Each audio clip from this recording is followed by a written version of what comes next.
هەڵوەست و ناڕەزایەتی و نەرمەندانی کوردستان. بەیان نامە لە ژێر ناوی لە شەڕی ناوخۆدا کەس براوە نییە. وەک دەزانرێت ماوەیە کە گرژی و ئاڵۆزی لە نێوان لایەنە کوردیەکان تەشەنەی سندووە و تا دێ زیاتری شەبێت. ئێمە ئەزانین کە ئەگەر بەرژەوەندی بەرتەسکی حزبایەتی ڕۆڵێکی لە زیادبوونی ئەم گرژی و ئاڵۆزیانەدا هەبێ ئەوە موسەوەگەر ئەبێ کە دوژمنان داگیرکەرانی کوردستان ڕۆڵی سەرەکیان لە دروستبوونی ئەم دۆخەدا هەیە. بۆیە ئێمە وەک کۆمەڵێک لە هونەرمەندانی کوردستان کە خۆمان بە دڵ و ویژدانی گەلەکەمان دەزانین پیلانگێڕی ترسناکی دوژمن لە پشت دروستبوونی ئەم دۆخە ئاڵۆزەدا دەبینین. نەخشەی ئەو پیلانگێڕێش بریتە لە سیاسەتی کورد بە کورد کوشتندان واتە سیاسەتی براکوژی کە لە ئەنجامی شەڕی ناوخۆیی و کاولکاری و لە دەستدانی هەموو دەستکەوتەکانی گەلی کوردستان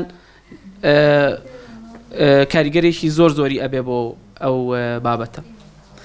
دیارە دوژمنان و داگیرکەرانی کوردستان لە سەروی هەمویانەوە ڕژێمی فاشیستی تورکیا هەروەها ئێران ئەم پیلانگیڕیان بە ئامانجی زیاتر باڵا دەستبوون بەسەر کوردستان و سەر لە نوێ ژینۆسایدکردن و ئەنفالکردنی خەڵکی کوردستان و لە ناوبردنی کولتور و هونەرەکەیەتی. بێگومان ئەگەر دەست بەجێ ڕێگری لەم پیلانگیڕیە نەکرێت ئەوە گەلی کوردستان لە بەردەم قڕکردن و کۆمەڵکوژیەکی مەزندا دەبێت. بۆیە ئێمە وەک کۆمەڵێک لە هونەرمەندانی نیشتیمانپەروەری کوردستان هۆشداری دەدەینە هەموو لایەنە سیاسیەکانی کوردستان کە پێویستە خۆ بە دوور بگرن لە زیاتر ئاڵۆزکردنی ناوچەکە و دۆخەکە و بەرباببوونی شەڕی ناوخۆی خوێناوی با نەبینە ئامرازی جێبەجێکردنی پیلانەکانی دوژمنان و داگیرکەران، با نەبینە هۆکاری سەر لە نوێ ئەنفالکردنەوە و کۆمەڵ کوژیکردنی کوردان و جینۆسایدکردنی کەلتور و هونەری کوردی. پێویستە هەموو لایەنە کوردیەکان ئەو ڕاستیە دەرک پێ بکەن کە تاکە ڕێگای سەرکەوتن بۆ بەهێزبوونیان یەکێتی نەتەوەیی گەل و یەکڕیزی لایەنە سیاسیەکانە. دەبێت ئەو ڕاستیە بزانن کە لایەنی سەرکەوتوو لە شەڕی ناوخۆدا نییە، هەمومان دۆڕاوین لە شەڕی ناوخۆدا. ئەوەی سەر دەکەوێت تەنیا پیلانی دوژمنان و داگیرکەرانە، ئەوەی دەدۆڕێت تەنیا ئەو لایەنانن کە بەشداری لە شەڕی ناوخۆ دەبن، ئەوەی دەژبێتە قوربانی تەنیا گەلی کوردستان و خەڵکی سڤیلە.